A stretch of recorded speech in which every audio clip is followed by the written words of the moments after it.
So it's uh, so Sophie, I can see. Is that you, Sophie? I can see you. Yes. And Thomas and Nate. How you Hey, doing, I'm here. you guys? I'm good. How are you? Good, good, good. Doing well. So how do we do this now? Well, I think we can get started. We have 42 participants right now on the Zoom, which is excellent. So Senator Markey, I think we wanted to just start with you. I think, you know, we all know who you are, but if you wanted to just talk for a few minutes about your candidacy and why we should reelect you to the U.S. Senate. Okay, well, thank you. And thank you for giving me the honor of joining you this evening. Yeah, my name is Ed Markey. I am a senator from the state of Massachusetts. I'm home here in Malden right now. I grew up here in Malden. I grew up in this house that I'm in right now. I commuted to BC. I commuted to BC Law School, so I had to leave this house every day to go over there. I had to earn my own tuition. Take out the student loans and pay them back so that I could go to college and law school. That's a good reason why I so totally identify with the concerns which young people have about this incredible amount of debt, which they are now being asked to leave college and graduate school with. It's almost like a knapsack of debt on their back. We have to move to a new model because I know how onerous it was to be paying back student loans for 10 years after I finished in law school. I mean, it was a long haul, but the debt which I have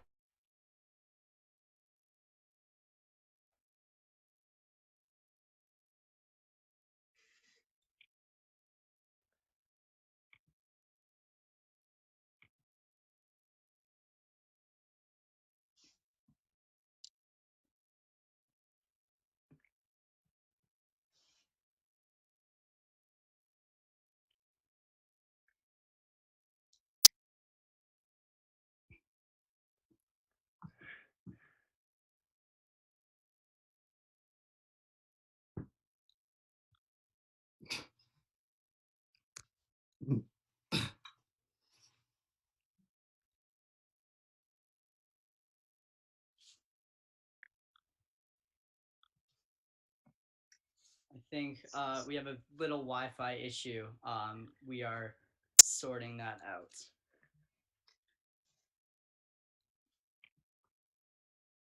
out. Again, if you have any questions, send them in the chat and we will be asking the senator all of your questions.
So thank you everyone for joining us.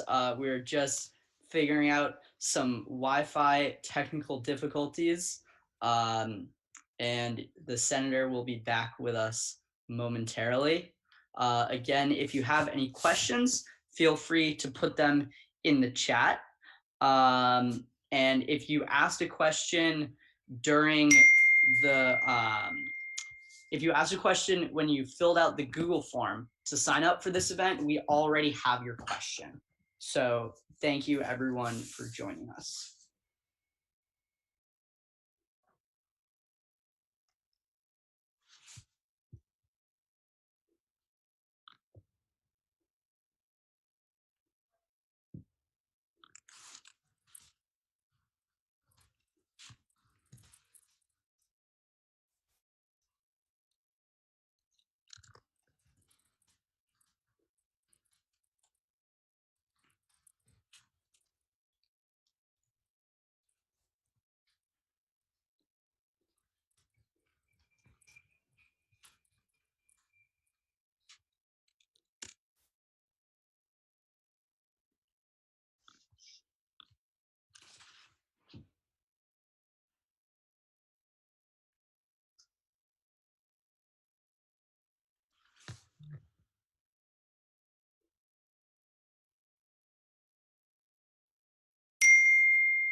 So while we are waiting, I just wanted to mention something quickly. I know a lot of you are here because you are supporters of Markey, especially people outside of Massachusetts.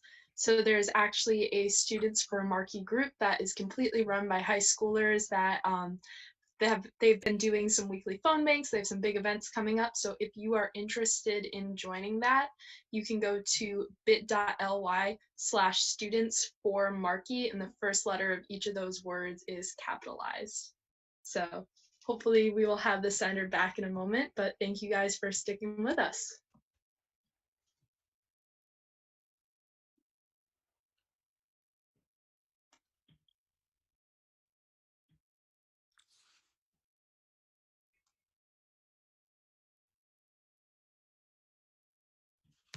Oh, Also, a reminder that these town halls are not an endorsement of either candidate, and there are opportunities for Kennedy as well. Senator Markey will be back with us momentarily.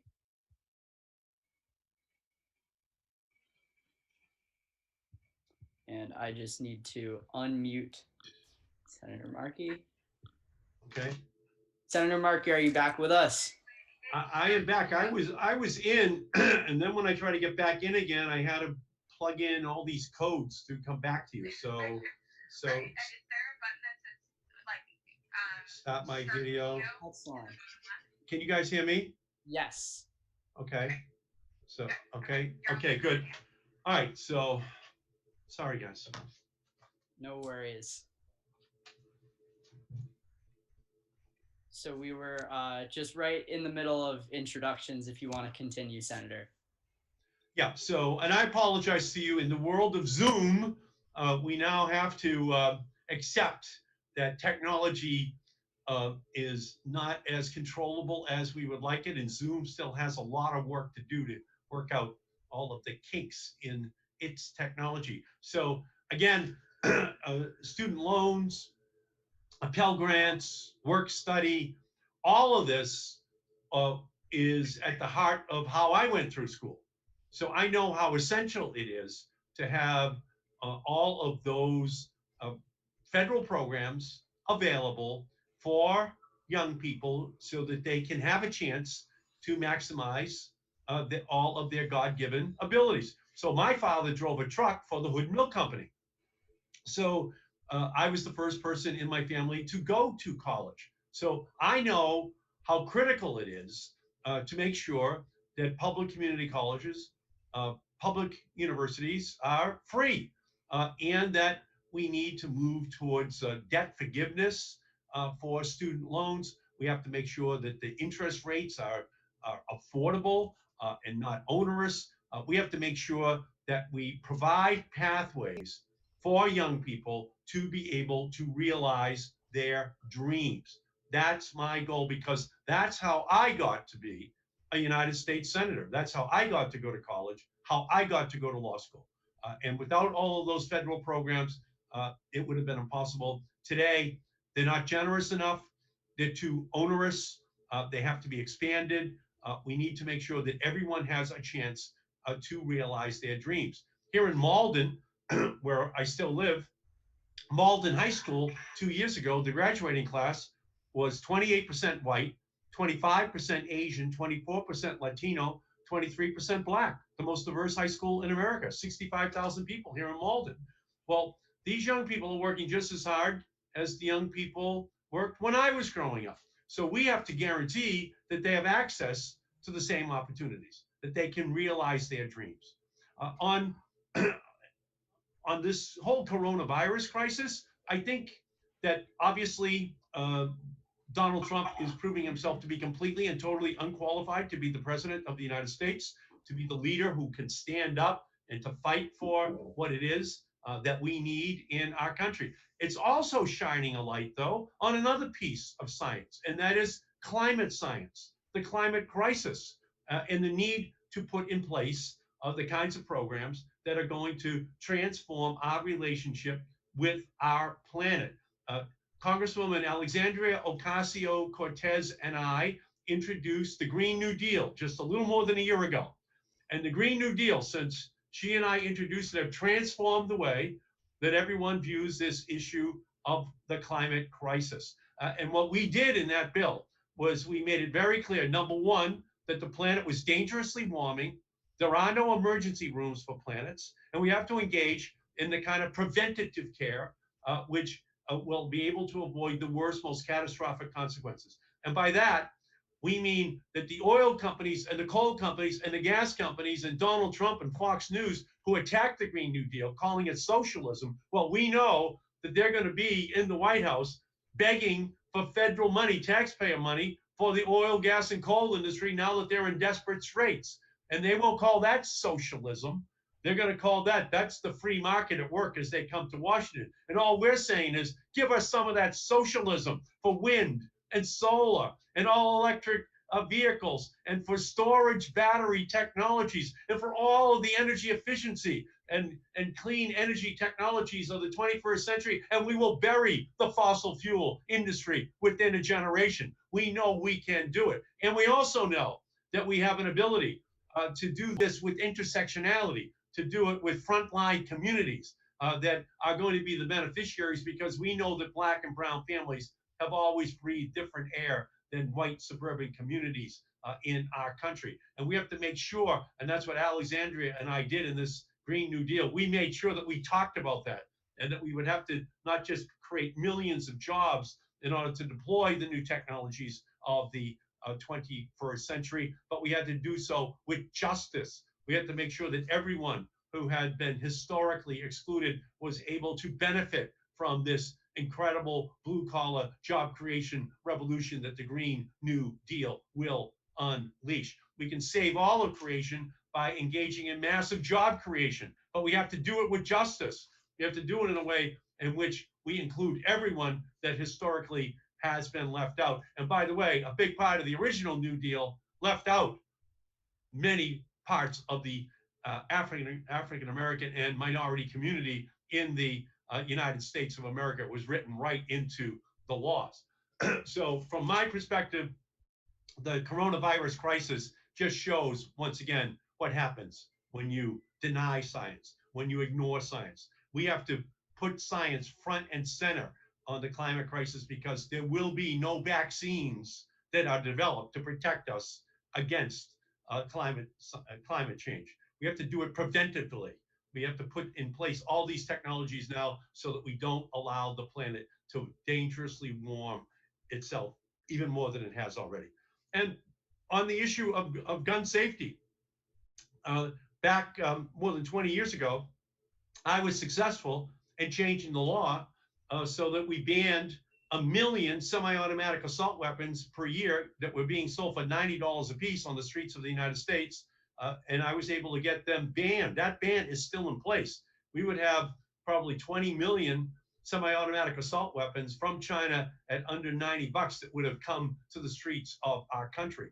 And just as recently as December, just 4 months ago, I was successful in building in $25 million into the federal budget so that for the first time, the Centers for Disease Control would be able to do the research on the causes of gun violence in our society. So the CDC now has that money. And while the NRA, with its vise-like grip, was able to block research for years, that research can now be done at the CDC, and I'm very proud of that. My goal is to make sure we ban assault weapons, that we ban the gun show loophole, that we ensure that everyone has to have a background check.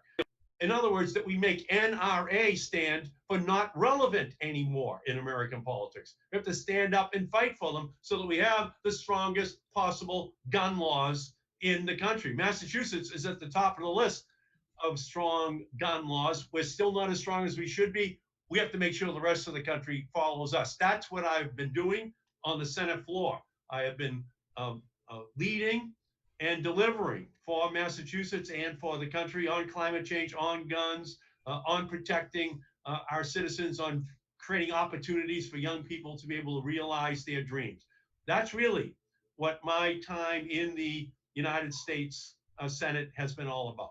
It's standing up for everyone. And what animates me is where I come from, because the streets of Malden today are now populated by the families of the new generations of Americans who arrived in our country. When I ran for the first time for the Senate just 6 years ago, I went up to Lawrence. Lawrence is where my father is from. And my father grew up on the first floor of a triple decker in Lawrence, in the shadow of the mills. 5 Markey brothers and sisters. And so what I did was I rang the doorbell on the first floor of the triple decker to see who lives there now. And out onto that porch came a Dominican family with their children. And the accents were different, but the aspirations clearly the same for that Dominican family as for the Markeys. My father's son is now a United States Senator. And so we have to make sure that we provide opportunities for all of those young people, because they're going to make the 21st century even greater than the 20th century was in the United States in terms of our leadership. And we have to make sure we give them the opportunities. That's why I work every day to make sure that Donald Trump does not get reelected. That's why I work every day down in Washington to fight Mitch McConnell in his rear view mirror view of where this country is. Because the past is just a memory and the future is our hard reality. We have to make sure for the poor, the sick, the elderly, minorities, the disabled, that we give them the opportunities which they deserve. Donald Trump keeps talking about nostalgically a time in America that actually never existed instead of the idealism which we need in order to achieve the high aspirations which we should have for our country. So I always try my best to help to lift the gaze of our country to the constellation of possibilities for every individual, for every family, for our Commonwealth, for our country, and for our world. And that's what I'm trying to do on the Senate floor. And that's what I'm trying to do to earn the support of the voters of Massachusetts as I run for reelection. So thank you so much for giving me the opportunity to be able to come before you here tonight. Thank you, Senator. So our first question is about your Green New Deal plan. So what do you think are the next legislative steps that we can take to enact that progressive climate agenda? Well, first we need to get rid of Donald Trump and to remove Mitch McConnell as the Senate Majority Leader. We have to focus on that. And then we need a really progressive agenda. So right now, Donald Trump is actually rolling back my law, which I was able to get passed, which President Obama used to lift fuel economy standards up to 54.5 miles per gallon. That backs out the need for 3 or 4 million barrels of oil a day. We put 70% of all the oil that we consume inside of gasoline tanks. So when we win, we have to move it from 54 miles per gallon to 64 miles per gallon to 74 miles per gallon. So that we just keep moving and moving and moving until we reach an all electric vehicle future, until we reach a point where young people will have to go to museums to find out that we had to put gasoline into the tanks of vehicles in order to move around our country. And it has to be accompanied by a huge deployment of wind and solar in our country, so that when people come home to plug in their vehicle, that it's renewable electricity, that it's a revolution that doesn't include the fossil fuel creation of electricity in our society. We have to make sure that we create a revolving bank account that will provide for the revenues for cities and towns to insulate every one of their public buildings, public housing projects, to the maximum energy efficiency standard, because we can back out all of those greenhouse gases that are otherwise used in order to provide the energy for those buildings. But more than that, we use a revolving fund in order to give the same opportunities to the private sector to be able to do the same thing. Low interest loans that we create that make it possible for there to be a revolution that takes place in energy efficiency all across our country. We can do the same thing in manufacturing, the same thing in the industrial sector. The same thing in the agricultural sector. Create the incentives that there's a dramatic reduction in greenhouse gases so that we telescope the time frame that it's going to take in order to achieve this goal. We can do it. Time is running out. The United Nations says it's running out. All 13 federal agencies that have responsibility for energy say that it's time to do it. That's why Alexandria Ocasio-Cortez and I have called for a Green New Deal, so that we move rapidly to 100% clean energy in our country.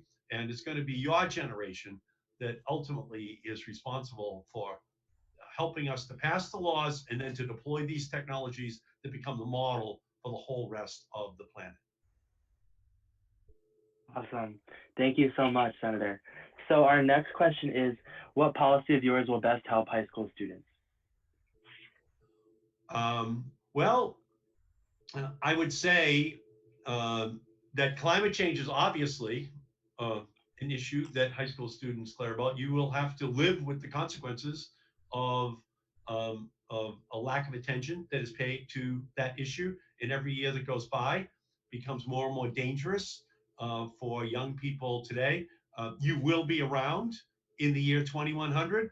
The sea rise could be upwards of 8 to 10 feet off of the coast of Massachusetts. The temperatures could warm by upwards of 8 degrees. So you'll be living through all of this change, and it will fundamentally alter the world in which you live.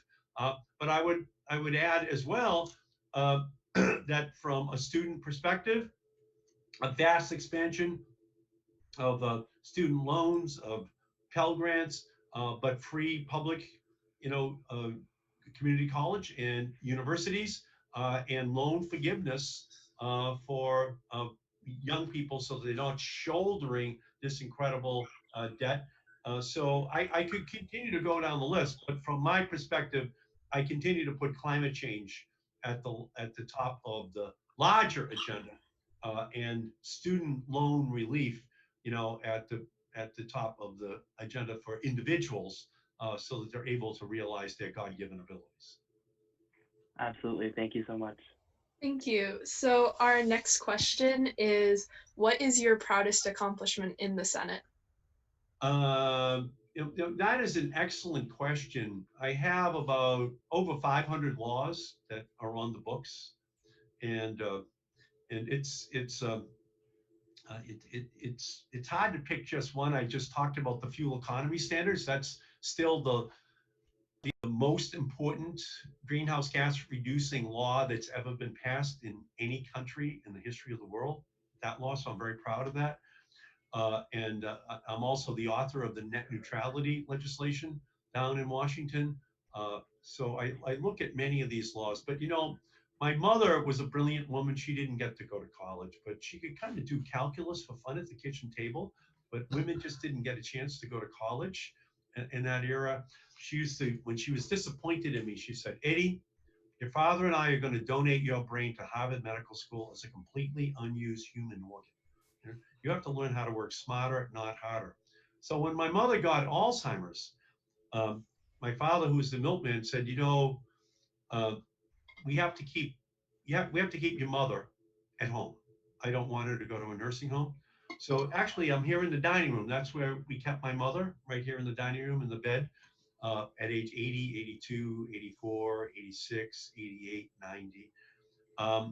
And so I'm the author of the law which requires the National Institutes of Health since 2014 to tell the Congress each year how much money do we need to find the cure for Alzheimer's by the year 2025. So when I started, it was $500 million a year that NIH was spending. But as of December of 2019, it was up to 2.8 billion per year. And every year, NIH has to tell the Congress how much money they need to find the cure. And so that's my hope. My hope is that we can match the magnitude of the threat. 5 million Americans right now have Alzheimer's. Actually, when you think about all the people in nursing homes who have caught coronavirus, a lot of them have Alzheimer's. A lot of them just can't take care of themselves. And it's a great, great tragedy that there was no personal protective equipment for the patients or for the healthcare workers that were going in. So even the coronavirus helps to illuminate the need for us to telescope the time frame it will take to find the cure. And so by the time we reach 2025, it will have been a 20 or $25 billion project. Because in the modern era, it's not really the mission to the moon, it's the mission to the mind. It's to find in the labyrinthian passageways of the minds of Americans how this terrible disease will have insinuated itself into every single family. Um, 5 million people have it right now. By the time all the baby boomers have retired, it will be 15 million baby boomers who will have had Alzheimer's. It will bankrupt Medicare, bankrupt Medicaid, but it will paralyze families all across the country because they will have this invidious disease which will have ended their lives. So it's hard to choose amongst these different laws, but for me, it's very personal. This Alzheimer's fight that I've been waging. Absolutely. Thank you so much. Thank you, Senator. So the question is, what is an issue that you think it's most necessary to work with Republicans on, or what's an issue where you have worked with Republicans successfully? Well, I have worked with Republicans on every one of the laws that I've been able to pass, because by definition, you need Republicans to work with you. So even when we were doing the fuel economy standards, we needed Republicans to work with us in order to accomplish that goal. So hopefully we get rid of Donald Trump, because he's the denier in chief who now sits in the Oval Office. He doesn't even really focus, I think, on the fact that Mar-a-Lago is going to become Mar-a-Lagoon by the year 2030 as the tides off of Florida just keep getting higher and higher. So my hope is that if we can get rid of McConnell as the Republican leader, get rid of Trump as president, that the Republicans who we know actually believe in the science can be freed up to cross the aisle, to work with us, to pass comprehensive climate science. But we first have to win this election. We first have to defeat Republican senators all across the country, defeat Donald Trump, and then I think we're going to enter a new era. And again, as I said earlier, I think a lot of it is going to be because of the insight which the coronavirus has given to us as to what happens when you ignore science, when you ignore the warnings that are being delivered very, very clearly. So I would put that at the top of the list. Thank you, Senator. Thank you. So our next question was just submitted in the chat by Jonathan, who asked, what actions do you believe are necessary to mitigate the impacts of the coronavirus on the American economy and revitalize it following this crisis? That's an excellent question, Jonathan. We've worked very hard on a bipartisan basis thus far to pass 4 separate packages to deal with our coronavirus. But increasingly, what I think is happening is that Mitch McConnell is now backing away from bipartisanship. He's now starting to say that he does not want to provide any funding for the cities, for the towns, for the states, for the schools in the United States. Well, communities are going to be going bankrupt. They're going to be incapable of dealing with this issue because of the incredible loss of revenues. And they'll have to start laying off teachers. They'll have to start laying off healthcare workers. They'll have to start laying off other critical employees inside of that town, that city, that county, the state. And so from my perspective, I think it's absolutely imperative that we rise up on a bipartisan basis. Hopefully, red state Republican governors will say, no, it's wrong, Mr. President, not to help these localities be able to deal with the hemorrhaging of revenues. And I think we're going to have a mighty battle, because McConnell just in the last 4 days has said he thinks it's okay for states to declare bankruptcy, which is just absolutely absurd. The federal government has to provide the aid which is going to be necessary for these communities to be able to survive. So from my perspective, we have to continue to fund help for the hospitals, for the community health centers, for the entire health infrastructure. We have to continue to provide more help for families, for individuals. Inside of the uh, the bill that we passed about a month ago, we provided a $1,200 check to pretty much every American. I think we have to do that on a recurring basis. I introduced legislation with Senator Kamala Harris to that effect. We've introduced that bill so that we do this on an ongoing basis, providing a check. I think we're going to have to extend out the unemployment benefits, which we have been providing. We're going to have to extend out the small business relief package. This one that we just completed 3 or 4 days ago, we're going to have another one. That so far we've only really taken care of 3 million small businesses in America. The number is staggering. We have 700,000 just in Massachusetts, and we're only 2% of America. So you can see how much help that small businesses are going to need. Over the objection of the Republicans, we added $25 billion for testing, for personal protective equipment. They did not want to put in that money, but we have to test. We don't have enough testing. We have to do contact tracing. We haven't done enough of that. We need more personal protective equipment. We haven't had enough of that. So in order to deal with this issue and then move as quickly as we can to some kind of new world in which we'll be living, I don't know that we could call it a new normal. It'll be a new abnormal maybe, and we'll be in it for some time until we can actually find a cure for coronavirus. But we have to do it together. And we have to just continue to police Donald Trump and his irresponsible leadership from that podium, and what he said about essentially about Lysol and other cleaners. Maybe people could ingest them and it would clean on the inside of a body the same way it could on the outside, is just so irresponsible that he would flunk a sophomore in high school biology test. And he wants to be kind of a stable genius. Well, he obviously would not have done well in sophomore and high school biology.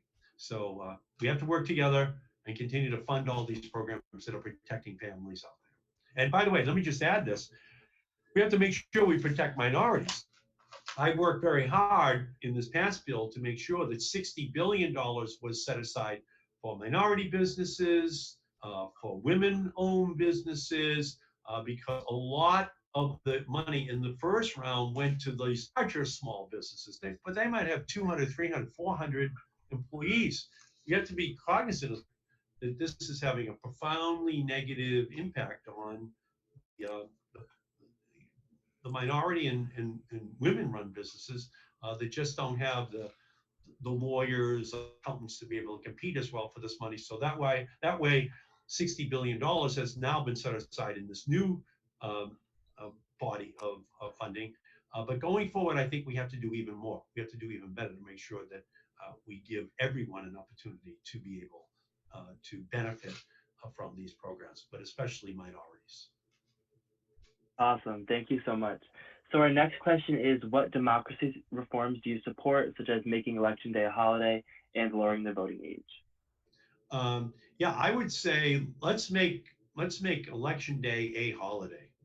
Let's turn it into something that celebrates democracy, celebrates what our forebears beginning on April 19th, 1775, began when Paul Revere, started his ride, and the cry of no taxation without representation went up across the Commonwealth. Well, let's make it easy for people to vote. Let's make it hard for the Republicans to engage in voter suppression, which is unfortunately a big part of their whole game plan. Let's make it easier for people to be able to get a ballot and to mail it in, so that it's easy for them. Let's have longer early voting days. Longer. Let's just not make it, a week or 10 days. Let's make it a lot longer than that so that it's easier for people who want to vote to be able to vote. And by the way, if I could do it, I would move to a public financing system so that politicians didn't have to go out and raise money all across the country. One of the very first pieces of legislation that I introduced when I went to the United States Congress was a public financing bill, so that we could do our best to keep our system as free as humanly possible from those special interests. So for me, you put your finger right on it. We need to make our democracy work even better than it ever has in the past, and that just means breaking down those barriers to entry. Thank you. Thank you. All right, so our next question kind of brings it back to climate again.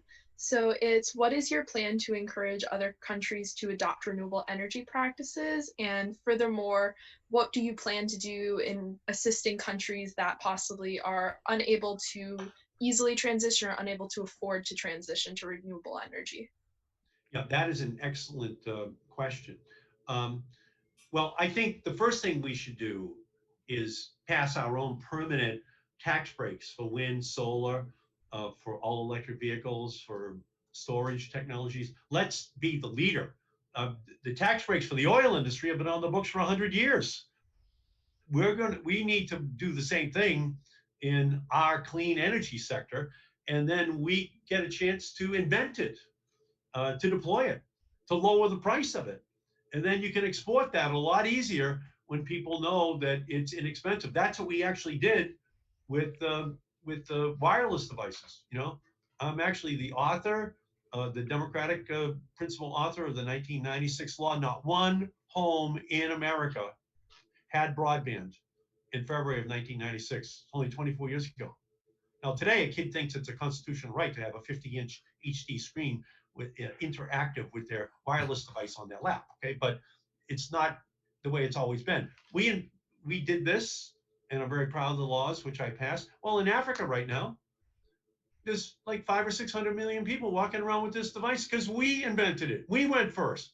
We said we can do it, and it's transforming economies and democracies all across Africa and South America and Asia. So we have to do the same thing. We have to be the leaders. We have to invent and then deploy and then export. And to the extent to which there are larger companies or larger countries that could do it, but they don't want to do it, then what I would say is, if you're going to start to make products in your country, but using pollution as a subsidized form of energy to make that product, then we're going to put barriers on. We're going to put tariffs on that product from coming into the United States because we don't want you to now take advantage of the fact that the United States is deploying all these renewables. If you think we're going to allow you to use lower cost polluting technologies, then that's something that is unacceptable. And when I was working on and passing the Waxman-Markey bill, it's a bill that passed the House of Representatives in 2009. I was the co-author of it, along with Congressman Henry Waxman from California. So we passed the law, and it passed the House of Representatives 219 to 212, and that law mandated a reduction by 80% of all greenhouse gases by the year 2050. But in it, what we did was we built $3 billion in order to subsidize people in the Amazon so they did not tear down the Amazon. To do the same thing in Indonesia, to create a fund that could then be used internationally and out of the United Nations so that they could be helping developing countries to be able to deploy these technologies. So from my perspective, I've already done it once, already passed a law which accomplished the goals that you're talking about. And I just think we got to get rid of Donald Trump and get down to the business of saving the planet, because 4 more years of Donald Trump is the equivalent of a death sentence for the planet if he got 8 full years of not doing anything. So thank you for that great question. Absolutely. Yeah, and next question, you actually just touched on this. The next question is, what lessons do you draw from the failure of the Waxman-Markey bill to pass the Senate that you can direct towards younger climate-focused activists and politicians? And how do you plan on ensuring that we don't have the same thing happen, the same mistakes that we did last time? Well, I would say that when we passed that bill the last time, I was the chairman of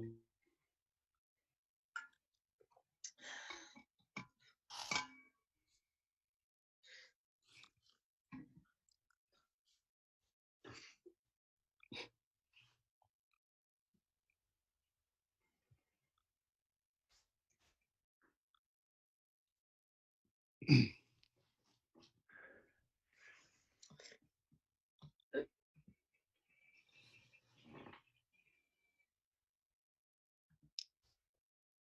think Senator Markey is having a couple internet troubles. He will be back as soon as possible. Again, thank you to everyone for sending in questions to the chat.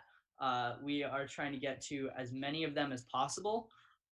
If you have any more questions, please ask them in the chat, and we will get to them as soon as we can.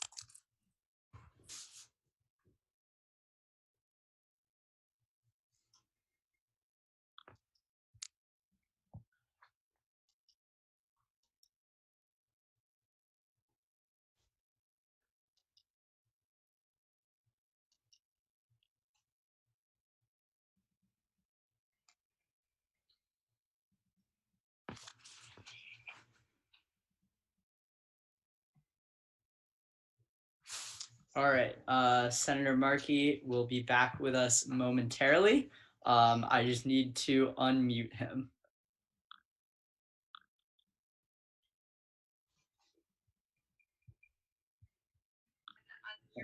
Senator Markey, are you back? I'm back. I'm back. I apologize to you. No, I don't know where I was in that answer, Nate, but I was. Can you ask me again, and I'll give a briefer version of my answer. Yeah, don't worry about it. So the question was about the failure of the Waxman-Markey bill. Okay, good. And what So we here's can it. do to make So sure in short, it's this. Back in 2009, when we passed that bill, and it was an 80% reduction in greenhouse gases by the year 2050, the only time a comprehensive bill has passed either House of the Congress. We had the club, but we did not have an army backing us. Today, because of the Green New Deal, we have an army, a political army. It's the Sunrise Movement. It's young people in high schools and junior high schools, colleges all across America who are rising up. That's the big difference maker in politics this year. It's the energy level of young people built around the climate issue. You can see it at the climate strikes that young people have been having. You can feel it in terms of how high young people all across the country are putting climate change because they know they have to live with the consequences of the neglect, of the lack of action from preceding generations. So what I would say is what's happened is that the Army has come over the hill to protect the planet. And now it must inject itself into the elections of 2020 to make sure that we issue a blistering, scalding indictment of business as usual, and that politicians who don't want to change must get out of the way so that we can implement the policies that we know will make a difference. This is not a technological problem we have. It's a political problem. The technologies exist. We just got to get the politicians who have been blocking them out of the way so we can get down to the business of saving the planet. So thank you, Nate. Thank you, Awesome. Senator. Thank you. So our next question is, my computer's being weird. Okay, our next question is, what will you do in Congress to promote world peace and end U.S. sanctions that have caused tremendous suffering in countries like Iran and Venezuela? Well, I think, first of all, again, we keep coming back to Donald Trump. He's got to go. Pompeo has to go as Secretary of State. They're just the wrong people. That's why I introduced legislation to prohibit any president from using nuclear weapons against another country if we have not been attacked by nuclear weapons, unless there is a vote by the House and Senate authorizing the use of nuclear weapons. No president should have the right to start a nuclear war. we need a brand new authorization for the use of military force in the Middle East. We're still using authorizations that are now coming up to being 20 years old. When it comes to Iran, the president pulled out of the agreement that had been negotiated by John Kerry and Barack Obama, which put constraints upon the nuclear program inside of Iran, while allowing access to financial relief for that country. What Trump has done is he's pulled us out of that agreement, and he simultaneously is seeking to tighten up the sanctions. Well, from my perspective, what I did with Bernie Sanders and Alexandria Ocasio-Cortez is we're calling on a loosening of the sanctions so that we can provide more humanitarian aid to Iran. They're confronted right now with some of the worst effects of the coronavirus. And it's absolutely inhumane that the United States would be talking about tightening the sanctions, which is really where Pompeo and Trump want to be, instead of leading as a nation that understands that public health is something that connects all of our countries together. If Iran can't solve its problem, it's going to spread into other countries and create even more instability. So from my perspective, we just have to use all of our diplomatic, our humanitarian, our economic tools in order to advance the causes of peace on our planet. And that's been the goal that I've had since the beginning of my career. Thank you. Thank you, Senator. So I know we are kind of inching towards 8 o'clock, but we do have some fun questions that we wanted to end with. So first question is, can you dunk? Basket 8 feet tall? Yes. Yeah. If it's a legit 10 feet? No. I fall into the white men can't jump category. Our next question is, when are you having... But I will say this though. I'm wearing, as we're talking right now, I'm wearing my Nike Airs right now. And when I was in Congress, and when I was in the House of Representatives, I actually won the free throw shooting contest not too long ago, about 10 or 12 years ago. 47 out of 50 free throws I hit. Okay, wearing these. Okay, so while I couldn't jump, I could shoot if I had people who are willing to put the double pickup for me, so that I could get the shot off.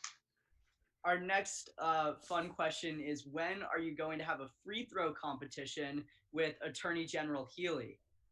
That's a good question, and she would be a fearsome opponent, because I've seen her shoot. She's very good, and she actually played at Harvard, and believe me, I was not good enough to be a college athlete. But again, if the shooting contest is just stationary and there's no one covering me, I am competitive.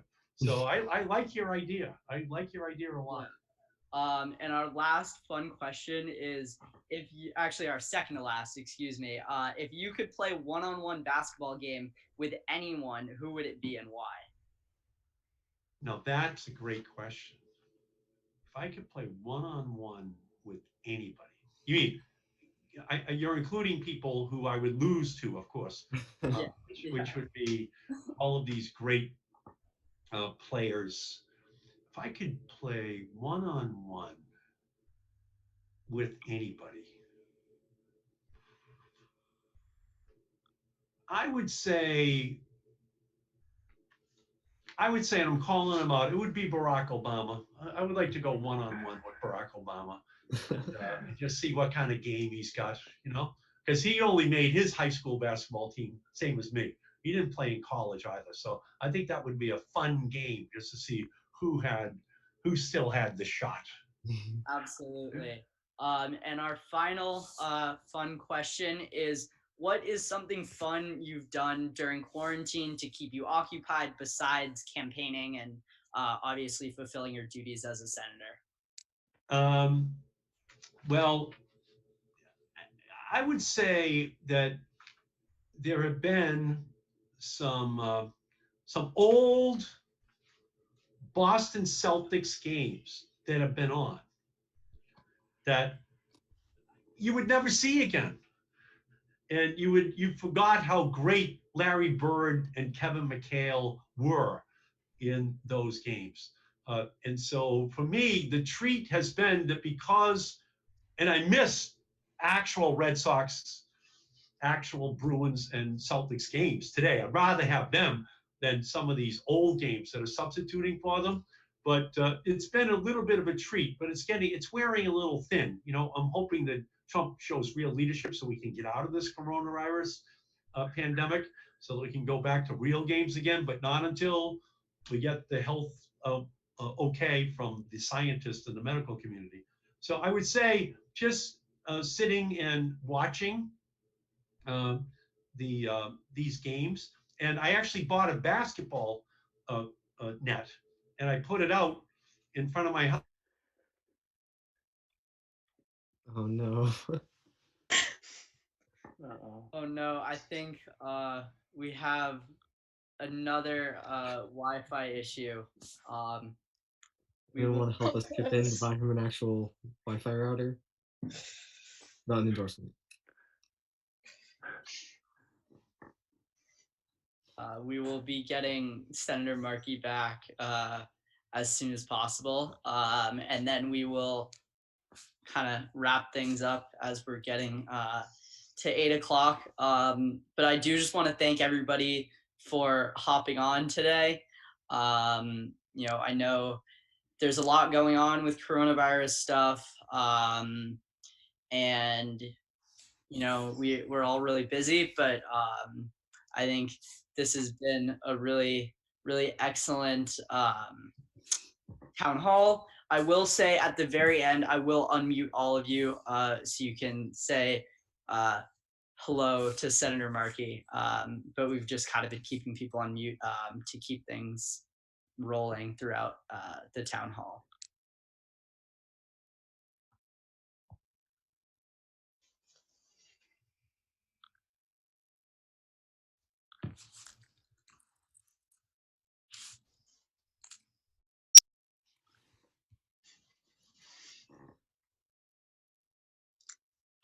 Unmute. Oh, yep. There you Yes. go. Okay, good. I am so sorry about this. I really am. No worries. Could you hear my last answer there? I'm sorry. We didn't get the end of it. Yeah, just the end of it. Yeah. So thanks for having me on. Very much appreciate your interest in in democracy. You are the future of our country, and it's in very good hands. You know, I can feel that with all the incredible energy and intelligence that you're bringing to the issues of today. And I just wanted to thank you again for all of your great work. Thanks.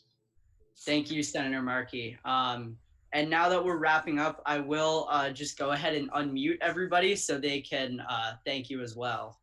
Thank you. Thank you. Thank you. Thank you, Senator. Thank you, Senator. Thank you all. So much. A lovely night. You. We love you. You. Good night, everybody. Good night, Senator Markey.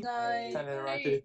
Let's make the NRA not relevant anymore. Oh my god. This is like our Twitter thing, but in person.